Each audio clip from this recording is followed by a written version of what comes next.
Historia de la psicología. 35. Cuarta parte. La nueva psicología.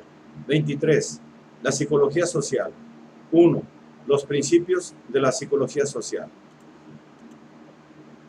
La vida en común plantea un problema fundamental, ya en el nivel de la vida animal, donde los hechos observados muestran bien la influencia del grupo sobre el comportamiento de los individuos.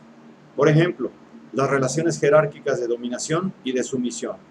La psicología animal se ocupa desde hace unos 30 años, estudios sobre las abejas en particular, sobre los pájaros, sobre los peces, etc. En el plano humano, la dimensión social en el contexto de la cultura contemporánea, desde Hegel, Comte, Spencer, Darwin y Marx, interviene como nunca en la historia, y la psicología misma, al tener por objeto el comportamiento individual, se ha dado cuenta de que no puede hacer abstracción de las relaciones entre los hombres ni de aquellas que los vinculan con su medio. Esta necesidad no escapó a quien se ha considerado justamente como el fundador de la psicología científica, W. Wundt, quien deseaba completar sus investigaciones de laboratorio con una psicología de los pueblos. Pero el enorme trabajo que llevó a cabo en este aspecto no parece haber ejercido una influencia directa sobre las investigaciones contemporáneas, que se alimentan de otras fuentes: behaviorismo, psicoanálisis, gestalt, psicología genética, etnología, antropología, etc. La preocupación por aprender la vida psíquica en sus manifestaciones concretas engendró la psicología social, cuyo término aparece desde fines del siglo XIX con Émile Durkheim, 1858-1917, y en el psicólogo inglés J. M. Baldwin. En general se considera que la obra de Durkheim, en su manera de considerar la vida del hombre en sociedad, representa la contrapartida de la concepción individualista que prevalece en su compatriota y contemporáneo Gabriel Tarde, 1843-1904. Para este último, que era a la vez filósofo, historiador, jurista y criminólogo, la sociedad es una colección de seres que se limitan los unos a los otros. Se inspira ampliamente en las escuelas médicas de Charcot y de Bernheim. El autor funda en 1895 esta imitación en la sugestión. Los fenómenos de la vida en común estarían de esta manera condicionados por la psicología de los individuos que componen la sociedad, porque la invención en particular es siempre de naturaleza individual.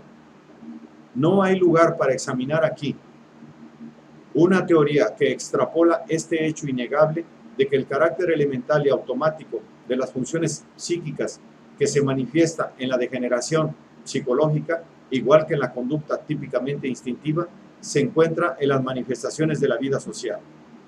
Basta recordar como ejemplo el de una tentativa ya vieja de explicar las interacciones humanas a partir de una psicología orientada hacia el sujeto individual, una perspectiva que reaparece en la psicología social norteamericana de nuestros días. En cambio, Émile Durkheim, que se creía sociólogo y de ningún modo psicólogo social, intentaba estudiar las representaciones colectivas que emergen de la interacción de los hombres en sociedad. El individuo está, a sus ojos, modelado y dominado por el medio social. Según él, no es por el lado de los individuos aislados que hay que buscar la explicación de los fenómenos sociales, sino por el de la conciencia colectiva. Es en este sentido que un lenguaje, una tradición popular, una estructura política y social, realidades fundadas en las actividades colectivas de un grupo, preexisten a los individuos particulares y los sobreviven. En consecuencia, la mentalidad dependería directamente de los modelos propios de una sociedad dada que influyen en los individuos aún en sus relaciones privadas. Este recordatorio de dos concepciones antagónicas nacidas en una época en que la psicología social balbuceaba apenas, permite comprender de golpe que es difícil definir el objeto de la nueva ciencia. Se le reconoce en general un lugar intermedio entre la psicología individual y la sociología, psicosociología, en suma, que se propone estudiar las interacciones entre el individuo y el grupo social por medio de investigaciones lo más experimentales posible y que pone el acento en las relaciones de interdependencia entre la personalidad y la sociabilidad, con el cuidado de evitar el escollo de una oposición abstracta entre el individuo y el medio social. Es necesario, sin embargo, que los dos polos, individuo y grupo social, ejerzan una atracción igual en el campo de la psicología social. Su historia muestra que una de las tendencias, individualista o colectivista, prevalece según los autores, ya que esto se produce, por otra parte, en el plan general de la cultura. En los Estados Unidos, donde la psicología social ha alcanzado una amplitud prodigiosa, las nociones de actitud y de papel, de personalidad básica, etc., se emplean constantemente en un sentido que debería permitir superar la antinomia. Pero ello no se hace siempre sin ambigüedad. Los primeros estudios específicos de psicología social, que se remontan a 1908, se preocupan por establecer primero una teoría general. Es en particular el caso de William McDowell, de origen inglés, que fue profesor en Oxford antes de instalarse en Harvard, 1871-1938, cuyas ideas tuvieron, en un primer momento, gran éxito en los Estados Unidos. Bajo la influencia de Freud, McDowell se impone como tarea volver a plantear las teorías de Darwin y de William James, y llega a proponer una psicología social no racional, fundada en una teoría muy amplia del instinto. Antes aún de la aparición de la Gestalt, él hace de la actividad psíquica una concepción orgánica y total. Todo comportamiento está, según él, orientado hacia un fin y por una fuerza, en la fuente de todas las actividades del ser vivo, un poco en el sentido de la voluntad de vivir de Schopenhauer y que McDowell designa con un término griego, hormé. La hormé permite comprender esta especie de selección que aparece en todo proceso de aprendizaje, en el curso del cual un acto, según que tenga éxito o que fracase, es sentido como agradable o desagradable, refuerza o debilita la propensión que se ha de realizar. El instinto es el vínculo emocional que une los tres aspectos de la vida subjetiva: conocer, sentir, tender a cada uno de los cuales corresponde cierto modo de comunicación: la sugestión, la simpatía, la imitación. En pocas palabras, a pesar de las transformaciones sucesivas de su doctrina, McDowell piensa que las conductas sociales son fundamentalmente instintivas, aún en el hombre, en el que se manifiestan bajo un aspecto muy particular. Considerando su diversidad y su plasticidad, hay que recurrir a los instintos si se quiere comprender el comportamiento o buscar su modificación. De esta manera, la religión habría nacido del miedo y de la sumisión. El crecimiento de las grandes ciudades se debería al instinto gregario. La acumulación de capital sería el producto del instinto de adquisición. Este esfuerzo por constituir biológica y psicológicamente a la vez a la psicología social ha suscitado mucha aprobación y también mucha oposición. En particular, la de Knight Dunlap, quien niega la posibilidad de descubrir los impulsos instintivos independientes en el comportamiento unitario de un individuo normal y que no ve ninguna utilidad en catalogar los instintos sociales fundamentales cuando se trata de comprender las conductas humanas concretas. El filósofo John Dewey, uno de los primeros presidentes de la American Psychological Association, también se opone a las teorías de McDowell, al afirmar que no son los instintos sino los hábitos los que permiten establecer la psicología social. Hábitos que se han de considerar como los dinamismos engendrados por la interacción de las disposiciones biológicas y las del medio social en un sentido que prefiguran un poco el campo social que Kurt Lewin introducirá en el dominio de la psicología social. 2. El culturalismo norteamericano. Inciso A. Etnología y psicoanálisis.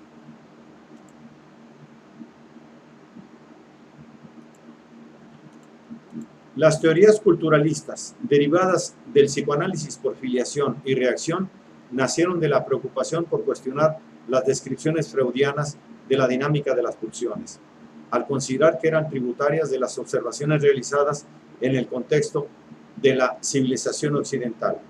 Estas debían ser confrontadas con las condiciones de vida infantil en las otras sociedades.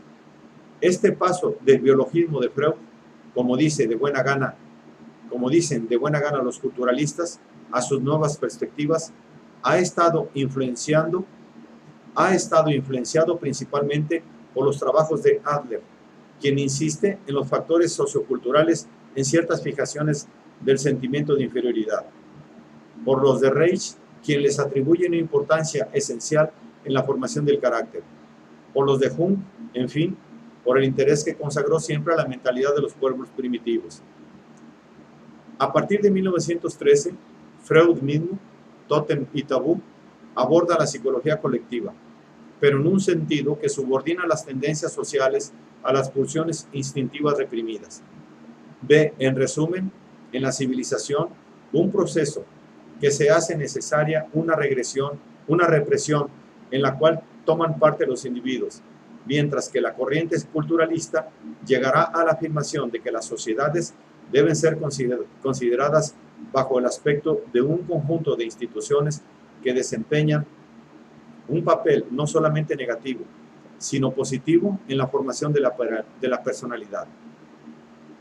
Mutatis mutandis, hay allí un rebote del conflicto que oponía al psicologismo y al sociologismo a principios de siglo.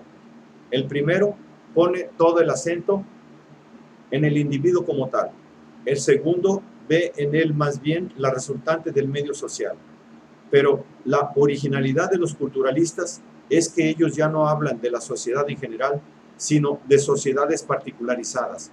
Se preocupan sobre todo de reunir hechos precisos, interesantes, para la formación de la personalidad en tal medio social y cultural. Es en los Estados Unidos donde han florecido sus teorías que inclinan al freudismo hacia una psicología social que tome en cuenta los datos nuevos de la etnología y la antropología. Principalmente se desprenden de las descripciones de Bronislaw Malinowski, 1884-1942, profesor de antropología de la Universidad de Londres, universalmente conocido por sus trabajos sobre las sociedades primitivas. Entusiasmado al principio por el psicoanálisis, Malinowski iba a abrir el camino al culturalismo, al oponer a las tesis freudianas, inspiradas por observaciones clínicas en el interior de la sociedad occidental, la necesidad de estudiar directamente y sin tomar partido la vida social, la vida familiar, el comportamiento sexual de una sociedad primitiva. En este caso, la de las islas Trobriand, al noreste de Nueva Guinea, al noreste de Melanesia. Insistió particularmente sobre la gran libertad sexual que reina entre los trobriandeses.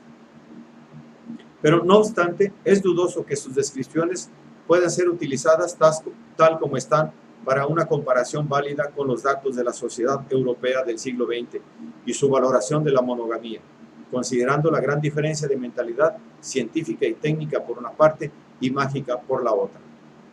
Por ejemplo, si los trobriandeses ignoran verdaderamente, como lo afirma Malinowski, la paternidad fisiológica, no es sorprendente que vivan bajo un régimen matrilineal, en el que la madre constituye el centro y el punto de partida del parentesco, y en el cual la sucesión y la herencia se transmiten por línea materna.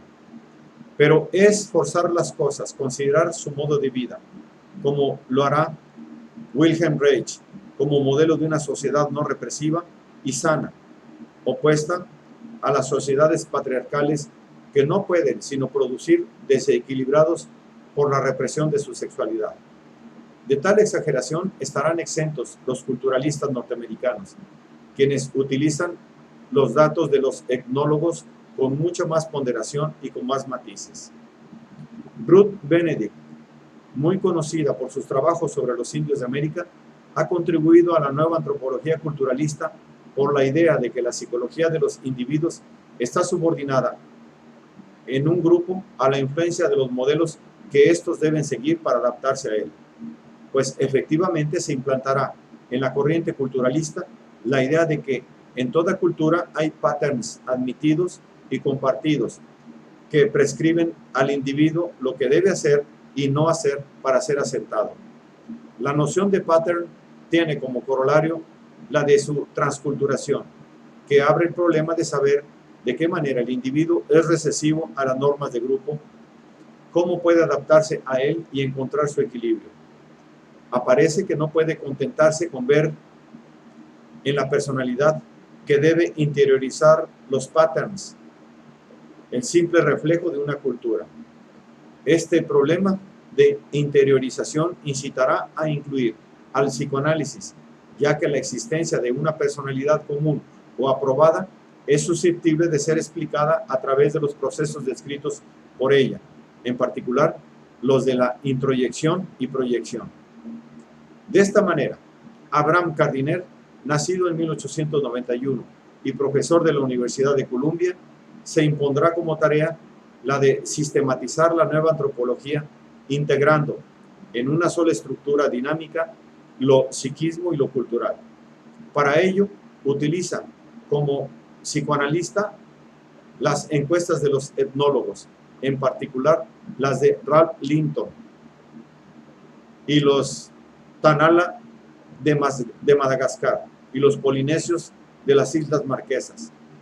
Persuadido de que las primeras experiencias emocionales tienen un efecto duradero sobre la personalidad, la sitúa en un contexto social, en tanto que estas experiencias se inscriben en un cierto tipo de instituciones primarias, características de un grupo que tiene sus propias reglas de alimentación, sus propias costumbres familiares, sus propias prohibiciones sexuales, porque de esta manera, estas tienden a producir un estilo de vida común, una estructura análoga de personalidad, la personalidad básica. Hay que entender entonces, por este término, una manera de comportarse, de entrar en relación con nosotros y con las cosas, como los individuos de un grupo social que tiene sus propios patterns culturales. Y esta personalidad básica, en tanto que se proyecta en el sentido psicoanalítico del término, en las instituciones jurídicas, religiosas, morales, etc., crea estos elementos fundamentales de cultura que constituyen las instituciones secundarias. Así, en las Islas Marquesas, por ejemplo, existiría en el folclore, las leyendas y los relatos, la imagen de un personaje femenino sin equivalente en nuestras sociedades. Y esto precisamente porque se encuentra un esquema cultural de educación muy diferente al nuestro. Las mujeres, que parece que son ahí menos numerosas que los hombres, pasan de hombre en hombre y abandonan a sus hijos desde el nacimiento.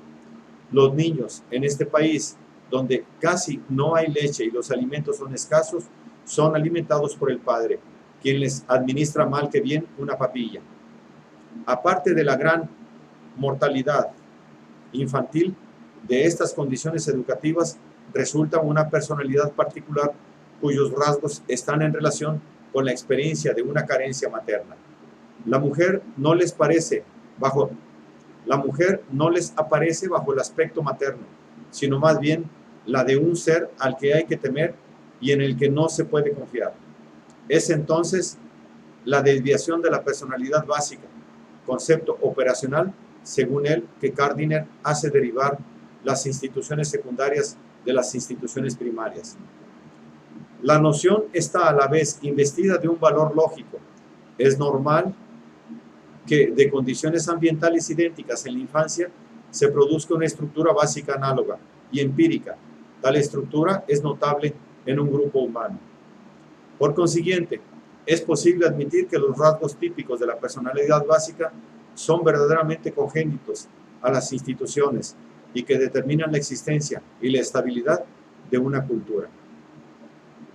Elaborada en un cierto medio familiar y educativo por una manera común de alimentar, de amar y de disciplinar a los niños, permite la adaptación a las instituciones, que a su vez continúan modelándola y estructurándola. Tal articulación debería permitir, así, en principio al menos, comprender las conductas personales por el estudio de las instituciones e inversamente prever la naturaleza y la evolución de estas a partir de la personalidad básica.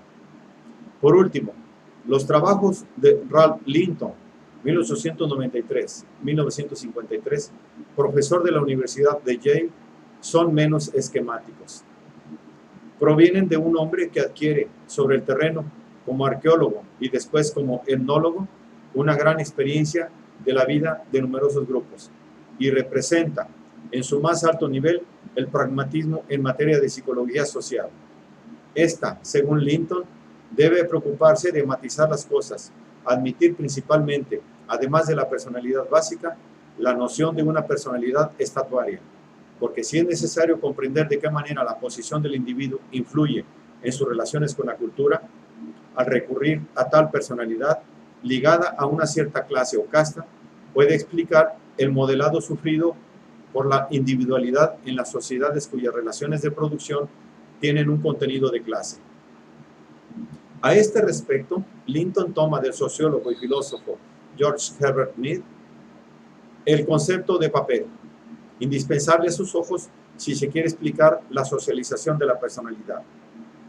En pocas palabras, Linton se ocupa de aclarar y de describir modelos muy diferenciados, pero no está menos convencido él también de la importancia capital del condicionamiento de los primeros años de vida, aunque haya comenzado apenas el estudio de las relaciones entre las técnicas de crianza de los niños en las diferentes sociedades y los tipos de personalidad básica que se observan en los adultos. Es posible admitir, sin embargo, una correlación cierta entre los dos hechos. Reconoce que la determinación de estas correlaciones es muy delicada si se considera la complejidad de los vínculos interhumanos, pero sin dudar del principio. Sucede que cuando se conocen los resultados ya obtenidos, no se puede dudar de que proporciona la clave de numerosas diferencias entre los tipos de personalidad básica que se atribuían hasta ahora a factores hereditarios. Los miembros normales de una sociedad cualquiera deben mucho menos la configuración de su personalidad a sus genes que a sus nodrizas. A una conclusión análoga había llegado Margaret Mead, hija del filósofo George Herbert Mead, cuyas encuestas son desde entonces clásicas. Las realizó entre ciertas tribus de Nueva Guinea, tribus poco numerosas, pero que habían conservado tipos de cultura poco contaminados por los modelos occidentales. Sus descripciones, que han contribuido mucho al enriquecimiento del psicoanálisis y de la psicología social, se dirigen también a mostrar que el medio social, actitudes, modelos que se proponen a los niños, es más determinante para la formación de la personalidad que el proceso genético. Ella pudo observar así que en las Samoa la familia no existe en el sentido en que nosotros la conocemos. En la casa hay unos 10 hombres y el niño no distingue al que lo engendró. De esta manera no puede experimentar una situación edipiana. De la misma manera, la vida en común de niños y niñas en la que los menores obedecen a los mayores parece que excluye los traumatismos sexuales. La joven en particular, que pasa por autoridades múltiples, goza de una gran libertad sexual y adquiere así un tipo de personalidad sin haber conocido los problemas de la pubertad. Esto probaría que la famosa crisis de la adolescencia, con todas las perturbaciones fisiológicas y psíquicas que se le atribuyen, dependen del medio y no de condiciones biológicas ineluctables. Margaret Mead piensa que es lo mismo en el caso de otras características que se consideran normales según el sexo, como naturales al hombre o a la mujer en general, mientras que en realidad están en función del medio y de la educación.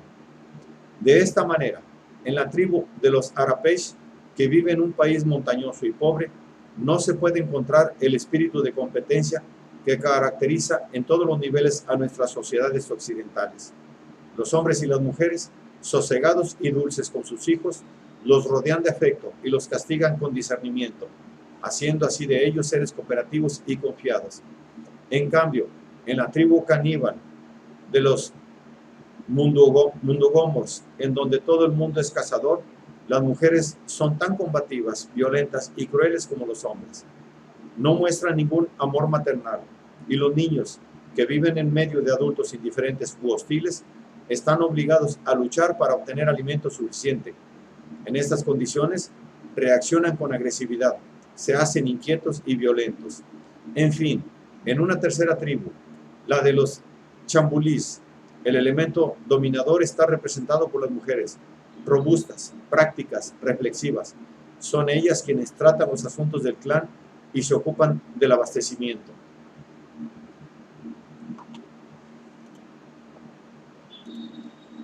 Son ellas también quienes eligen a su pareja, mientras que los hombres, sensibles, tímidos y sometidos, se entregan a la danza, al tejido y a la pintura. Resumiendo entonces, las investigaciones de Margaret Mead llegan a plantear también el problema esencial de la nueva antropología, el de saber que la formación de la personalidad corresponde a los instintos y a los factores socioculturales, en la medida en que el acento se ponga en la plasticidad del ser humano en interacción constante con un medio particularizado. El problema implica poner en cuestión la doctrina freudiana, que relaciona las experiencias de la primera infancia con las pulsiones del ello y con la constitución del superyo. La oposición, sin embargo, podría ser menos decisiva de lo que parece en abstracto. Es en este sentido que los procesos descritos por Freud, particularmente los de introyección e identificación, que llegan a interiorizar lo que es en un principio exterior, permanecen válidos por el hecho de que el niño, aún criado en un medio muy diferente al de Freud, integra efectivamente reglas de conducta y tabúes. ¿No ha observado Margaret Mead que en las Samoa, a pesar de la gran libertad sexual de la que habla, existen tabúes rigurosos en lo que se refiere a hermanos y hermanas? Contrariamente a lo que sucede en nuestras sociedades tan sensibilizadas al incesto entre padres e hijos. Si es cierto entonces que las prescripciones y prohibiciones varían de una sociedad a otra, parece difícil probar contra Freud que las motivaciones sexuales no desempeñen en todos los casos un papel importante, ni que sea despreciable en la vida infantil, cualquiera que sea el medio social, el descubrimiento por el niño de su propia sexualidad. Pero queda por ver cuál solución encuentra este doble aspecto de las cosas, biología y medio, en los principales culturalistas de los Estados Unidos. Uno de los pioneros de la nueva orientación es la psiquiatra Harry Stack Sullivan, cuyos trabajos son característicos, uno de los pioneros de la nueva orientación es el psiquiatra Harry Stack Sullivan, cuyos trabajos son característicos de la imbricación de la psicopatología y de la psicología social. El psicoanálisis, tal como él lo concibe, ya no se orienta hacia el sujeto individual, sino que se convierte en el estudio de las relaciones interpersonales. Su teoría tiene como fundamento la idea de que la persona humana, a partir de un sustrato biológico dado, es el producto de sus interacciones con el medio social. Está modelada por la cultura. De esta manera, atribuye gran importancia a la aprobación o desaprobación que las tendencias individuales encuentran en la sociedad. Las presiones ejercidas por esta pueden suscitar una mala conciencia y aún disociar el psiquismo individual. Conviene, sin embargo, recordar que la ampliación de las teorías psicoanalíticas por un conocimiento más profundo de las interferencias culturales sobre la formación y el comportamiento del individuo no es un fenómeno exclusivamente norteamericano. En Francia, por ejemplo, Daniel Lapache, psicólogo de una rara cultura, es a la vez médico, hombre de letras y filósofo, que fue el primer profesor de psicoanálisis de la Sorbona. Es autor de una obra teórica importante que se dirige también a esclarecer el papel esencial de las relaciones intersubjetivas y de las identificaciones. Lagache cree que la psicología no puede ser más que clínica, que su tarea es la de servir de instrumento científico para una verdadera comprensión de las conductas, que están siempre concretamente en lucha con una situación determinada, siguiendo su propio camino. Él se vuelve también hacia la psicología social. B. Los nuevos caminos, según Karen Horney. Karen Horney, 1885-1952, originaria de Hamburgo, estudió medicina en Berlín, donde se une al grupo freudiano. Había desempeñado un papel importante en el Instituto Psicoanalítico de esta ciudad antes de emigrar a los Estados Unidos en 1932, donde enseñará primero en el Instituto Psicoanalítico de Chicago, llamada por Franz Alexander, después en el de Nueva York. Pero su insistencia sobre la importancia de los factores sociales en la neurosis hubo de suscitar tensiones en el seno de este instituto de obediencia freudiana y finalmente su exclusión, 1941. Fundará con algunos colegas la Association for Advancement of Psychoanalysis, que tenía su propio organismo para la formación de psicoanalistas, el American Institute for Psychoanalysis, y una revista, la American Journal of Psychoanalysis, que dirige actualmente el doctor Harold Kellman. En sus artículos publicados en Alemania hacia los años 1930, aparecía ya una cierta desviación con respecto a Freud en cuanto a la diferencia de los sexos, porque ella se rehúsa a admitir que la pretendida inferioridad de la mujer tenga que ver con la biología y rechaza a este respecto la condición que se le da en una sociedad industrializada y puritana a la vez que reduce su papel al amor y a la maternidad. Es difícil saber en qué medida estuvo ella influenciada en Berlín, donde conoció a Wilhelm Reich por el marxismo, a propósito del cual había un gran fermento de ideas después de la guerra de 1914-1918. En todo caso, Erich Fromm, con quien ella colaboró, vivió muy intensamente por su parte esos años convulsos y desde entonces no cesa de asociar a Marx y a Freud en sus reflexiones. En su introducción a El Nuevo Psicoanálisis, Karen Horney refiere que experimentaba vagas dudas en cuanto a la validez de las teorías psicoanalíticas y que Wilhelm Reich, principalmente en ese entonces, la había animado y estimulado al insistir sobre la necesidad primordial de analizar los rasgos caracteriales de defensa que construye la neurosis.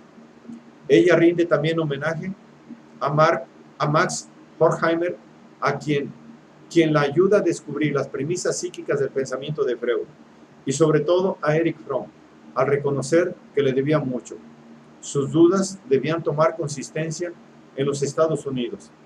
La mayor libertad que encontré en los Estados Unidos frente a las creencias dogmáticas me permite ya no creerme obligada a tener por irrefutables las teorías psicoanalíticas y me anima a avanzar de acuerdo con los caminos que considero más justos. Sus principales obras le han valido una gran audiencia en América. Si ella debía llegar a la convicción de que las condiciones culturales son determinantes en numerosos conflictos neuróticos y que el biologismo de Freud refleja la mentalidad adelantada de su tiempo, ella no rechaza el método de la asociación libre ni las teorías freudianas de las pulsiones inconscientes, sino que modifica la técnica psicoanalítica considerando que es sobre todo importante observar las reacciones emotivas del paciente que se analiza.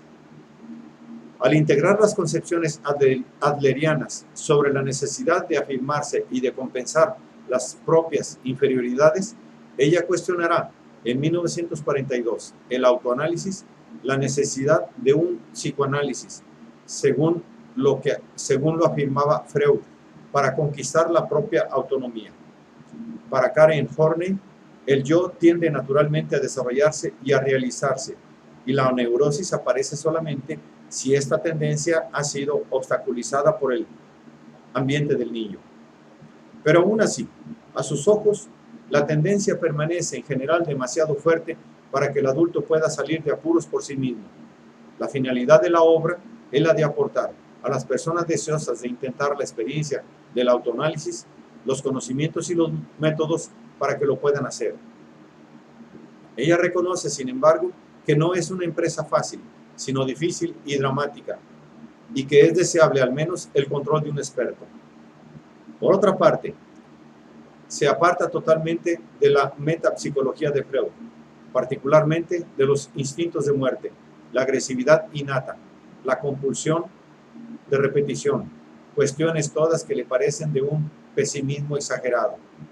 Lo que propone no es que el psicoanálisis se aplique a los estudios sociológicos, sino hacer que éste se beneficie de los descubrimientos antropológicos, invirtiendo, en suma, las relaciones establecidas en tótem y tabú entre el psicoanálisis y la sociología.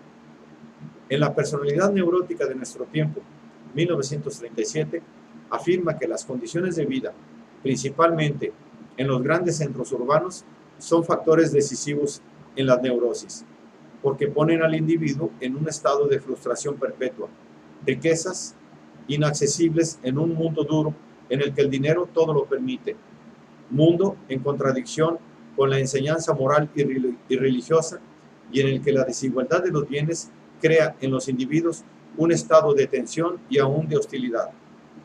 Lo que en cambio se le ofrece en abundancia son posibilidades imaginarias de satisfacción a través de la radio, el cine, la televisión, las innumerables revistas, etc., que son otras tantas compensaciones alucinatorias que contribuyen al desequilibrio mental.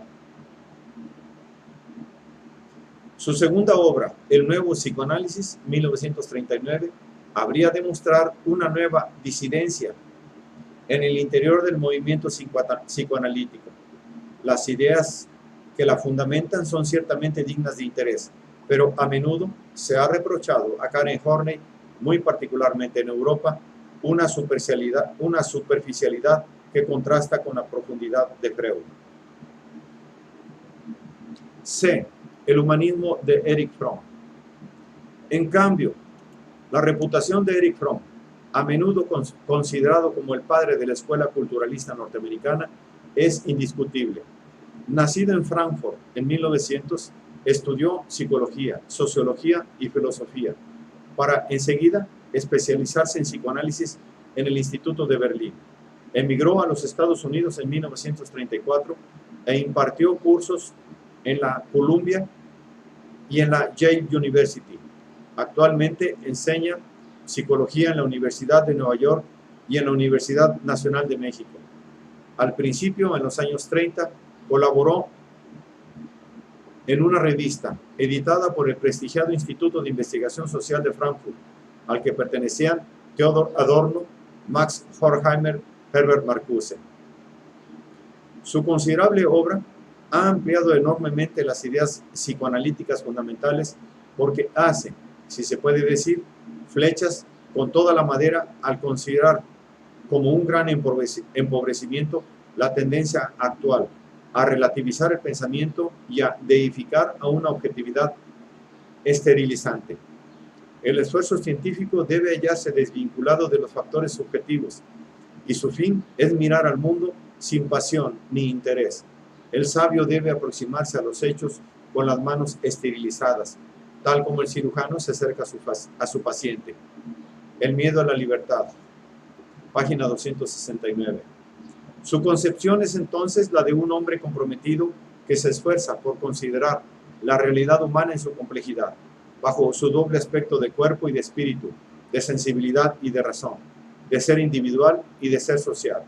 Si el hombre tiene un inconsciente, tiene también una conciencia, y esta demanda una respuesta a la cuestión del sentido mismo de su existencia. Es decir, que Fromm se rehúsa a separar la psicología de los problemas biológicos, económicos y sociales, y aún de los problemas filosóficos y morales. Es la condición humana la que le preocupa, la unión del hombre al mundo en una libertad ineliminable que le confiere un estatus sui generis. Como Jung está persuadido de que la represión no consiste solamente de tendencias incompatibles con la vida en sociedad, sino también de virtualidades valiosas.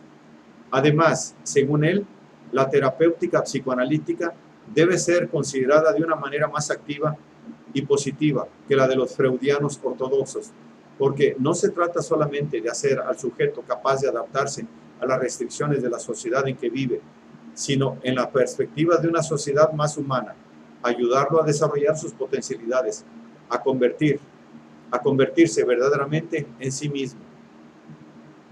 A este respecto, se piensa igualmente en el proceso de individuación de Jung, aunque la tonalidad difiere. Por otra parte, fue Jung el primero en descubrir el papel que pueden desempeñar en el crecimiento del niño los problemas afectivos de los padres. Ahora bien, Fromm reafirma este papel de una manera muy detallada, en el cuidado de mostrar qué tanto pueden perjudicar ciertas actitudes destructoras el desarrollo de una personalidad. Concretamente, en el nivel de las relaciones personales, los casos son innumerables. Por ejemplo, un niño nacido en la clase media, dotado de talento y de gusto por el arte, podrá enfrentarse a la oposición de un padre para quien el dinero y los negocios son la realidad. Si este padre es autoritario, se opondrá francamente. Si tiene el sentimiento de que no hay que contrariar el desarrollo de su hijo, sufrirá en silencio, pero aún así, aquel tendrá el sentimiento de que su conducta disgusta a los que él ama, experimentará la angustia que lo incitará a reaccionar de alguno de estos modos. Se revelará comprometiéndose en un conflicto abierto, desarrollará en una especie de clandestinidad su talento y su gusto, se replegará a la voluntad paterna, racionalizando su resignación. Pero el resultado será de todos modos una mutilación de su tendencia creadora. De una manera más general, en el seno de una cultura que ve en una cierta dureza una prueba de vigor y de potencia, los individuos deberán suprimir como una debilidad toda expresión de simpatía humana espontánea. Fromm está persuadido de que las influencias familiares se ejercen desde el primer instante de la vida por la interacción que se realiza entre el niño y sus padres. Conserva de Adler la idea de que la primera forma de angustia en el niño nace del conflicto entre su necesidad de ser amado, rodeado, protegido y su necesidad de independencia. Pero insiste en el hecho de que las tendencias que el niño se esfuerza por reprimir para vivir en armonía con su medio no son forzosamente tendencias indeseables en sí mismas, aun si están en desacuerdo con las normas culturales autorizadas o prescritas. Mientras que Freud piensa que la sociedad tiene como función la de controlar las pulsiones de la que el niño está biológicamente dotado, Fromm marxiza las cosas al esforzarse en mostrar que la cultura es una realidad dinámica aún en el interior de los individuos y que sus tendencias históricamente fechadas desempeñan un papel capital en la formación de una personalidad. De esta manera, una sociedad industrial, con su mecanización y su burocratización, demanda rasgos como la disciplina, el orden, la puntualidad, que se convierten a la vez en productos y en agentes de la cultura. Fromm insiste en los rasgos relativamente permanentes de un carácter social determinable, sin adoptar la teoría gardneriana de la relación entre instituciones primarias y secundarias. Atribuye a este carácter social un papel psicológico tanto como económico, con la función subjetiva de llevarnos a que nos felicitemos de actuar como estamos obligados a hacerlo. Interioriza las necesidades y aplica la energía humana a tareas económicas dadas.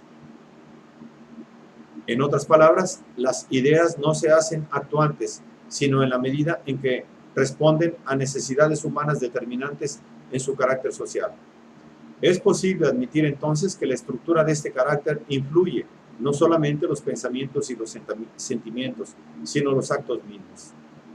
Los de una persona normal pueden parecer únicamente el fruto de consideraciones razonables y razonadas, así como imperativos de la realidad.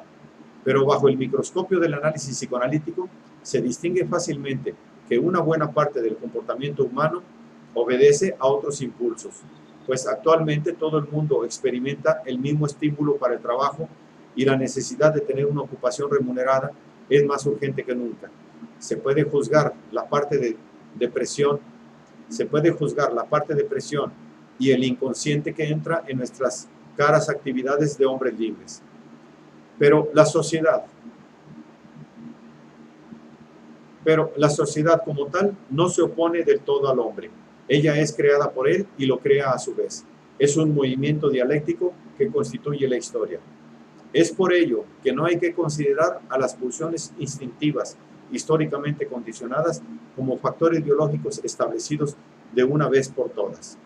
Fromm no podría evidentemente discutir que los seres humanos experimentan en común ciertas necesidades como el hambre y la sexualidad. Pero él subraya el hecho de que estas mismas necesidades no son fijas en cuanto a la forma de su expresión y de su satisfacción, y que en particular todo lo que pasa en el psiquismo humano es un producto de la cultura. Y he recordado ya su convicción profunda de que el hombre no solo tiene necesidades fisiológicas, sino también, y no menos imperiosa, la de dar un sentido a su relación con el mundo y consigo mismo, sin lo cual experimenta un sentimiento intolerable de soledad y de aislamiento. No puede haber salud mental sin vínculos espirituales, sin una orientación que implique cierta fe y una capacidad de devoción hacia algo. El ser humano, desembarazado de su adaptación instintiva por un proceso que se ha efectuado sin duda muy lentamente, se encuentra actualmente al nacer más despojado de comportamientos predeterminados que ningún otro animal, y por ello su adaptación depende mucho menos del instinto que del aprendizaje en el seno de una cultura. Debe aprender todo, no solamente a comer y a caminar, sino a vivir, es decir, a ser capaz de actuar y de pensar por sí mismo como persona autónoma, a vivir separado en cierto sentido tanto de la naturaleza como de su grupo, y sabiendo que debe morir. Si se ha hecho más libre, si en cierta medida domina las fuerzas naturales, esta está también a partir de ello más consciente de su precariedad, de su aislamiento y de su fin ineluctable. En la Edad Media pertenecía a un todo estructurado, su personalidad estaba integrada y su vida tenía un sentido definido. Se identificaba con un papel que desempeñaba en la sociedad: campesino, artesano, caballero, clérigo. Pero los movimientos económicos, políticos, religiosos, sociales, después de la desintegración de la vida medieval, han transformado esta situación. Apareció una nueva clase que atribuía menor valor al nacimiento y al origen que al espíritu de iniciativa y a la ambición individual. Su reinado sobre las masas destruyó la estructura social, y si la nueva libertad llevaba consigo un acrecentado sentimiento de poder por una actividad económica floreciente, se acompañaba de un sentimiento individual de aislamiento, fuente de angustia y de escepticismo en cuanto al sentido mismo de la vida. Erich Fromm, quien se apoya en Max Weber, piensa que la reforma contribuye mucho a este advenimiento de la libertad y del aislamiento, en tanto que engendra un nuevo carácter que se dirige a hacerse amar por Dios y a merecer la salud, y que veía en el éxito un signo de favor divino. Y estos rasgos de carácter que incitaban a encontrar en el éxito personal un apaciguamiento de la angustia y de la duda, se convirtieron en unas de las más importantes fuerzas productoras del sistema capitalista.